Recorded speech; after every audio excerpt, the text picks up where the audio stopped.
اجرک ہماری تہذیب کا کیا ایک انمٹ نشان ہے، اور وہ ہماری تہذیب کی، ثقافت کی، تاریخ کی علامت ہے۔ اجرک آج سے 5000 سال پہلے موئن دڑو کے لوگ پہنتے تھے، جو کنگ پریسٹ کے بدن پہ جو پہنی ہوئی ہے وہ اجرک ہے، جو اس وقت بالکل یہ مجھے پہنی ہوئی ہے، یہی پرنٹ ہے جو اس کو پہنی ہوئی تھی۔ تو انڈس ویلی جو ہے وادی سندھ، وہ کشمیر سے لے کے کیٹی بندر تک ہے، اور اجرک جو ہے وہ اس کا سمبل ہے۔ ملتان میں اجرک پہنی جاتی ہے، ساہیوال میں اجرک بنتی تھی، گجرات میں اجرک بنتی ہے، سندھ میں اجرک بنتی ہے۔ تو اجرک کے ڈفرینٹ فارمز ہیں۔ اس کا مذاق اڑانا،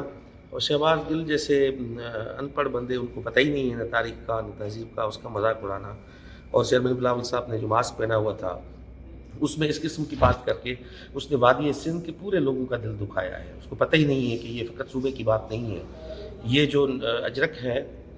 یہ ہمارا ثقافتی جو ہماری پہچان ہے، ہماری تاریخی تہذیبی پہچان ہے۔ اس نے کشمیر کے لوگوں کا مذاق اڑایا ہے، پنجاب کے لوگوں کا مذاق اڑایا ہے، بلوچستان، کے پی، سندھ، میں سمجھتا ہوں وادی سندھ میں بسنے والے ہر ایک بندے کا مذاق اڑایا ہے اس نے۔ بلاول صاحب نے اگر پہنا ہے، ماسک پہنا ہے، تو اپنے سانسوں میں وہ سندھو کو لے رہا ہے، وہ جو سانس اٹھاتا ہے اس میں سندھ آتا ہے، وادی سندھ آتا ہے۔ اور بلاول صاحب میں سمجھتا ہوں کہ وہ زنجیر ہے، اس نے اجرک پہن کے ایک سندھو کے سپوت، بیٹے کا سپوت دیا ہے کہ وہ اس سپت سندھو کا اور اس وادی سندھ کا جو آج کا پاکستان ہے اس کا وہ بیٹا ہے، جو پاکستان یونیفائنگ پاکستان کی بات کرتا ہے، جو فیڈریٹنگ پاکستان کی بات کرتا ہے، جو وفاقی پاکستان کی بات کرتا ہے۔ تو یہ کنڈیمیبل ہے، میں اس کی مذمت کرتا ہوں بھرپور اپنے الفاظ میں، اور میں سمجھتا ہوں اس کو الفاظ اپنے واپس لینے چاہیے۔ ایسا مذاق پہلے شاید مسعود نے بھی کیا تھا سندھی ٹوپی پہ، جب آصف علی زرداری صاحب پہن کے کابل گئے تھے، تو میں سمجھتا ہوں اس کو سوچنا چاہیے۔ اور اجرک ہماری آن ہے، اجرک ہماری شان ہے، اور اس پہ ہم کوئی حرف نہیں آنے دیں گے۔ اجرک ہماری ماں پہنتی ہے، ہماری بہن پہنتی ہے، ہمارا بچہ جو پیدا ہوتا ہے تو اس کو پہلا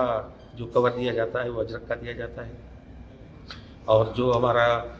تدفین ہوتی ہے، ہمارا کفن جو ہے وہ اجرک بنتی ہے۔ تو اجرک کے بارے میں یہ بات کرنا ایک ان پڑھ، میں سمجھتا ہوں تہذیب اور تاریخ سے ایک ناآشنا کسی شخص کی یہ نشانی ہے کہ اس نے ایسی مضحکہ خیز بات کی ہے جس پہ پورے پاکستان کے لوگوں کا دل دکھا ہے۔ بلاول صاحب پہ یہ مذاق کر کے اس نے اس کے ماسک پہ کر کے میں سمجھتا ہوں کہ پوری تہذیب اور تاریخ کی اس نے چتر کی ہے اور اس کا مذاق اڑایا ہے، اور اس کی معافی اس کو لینی چاہیے۔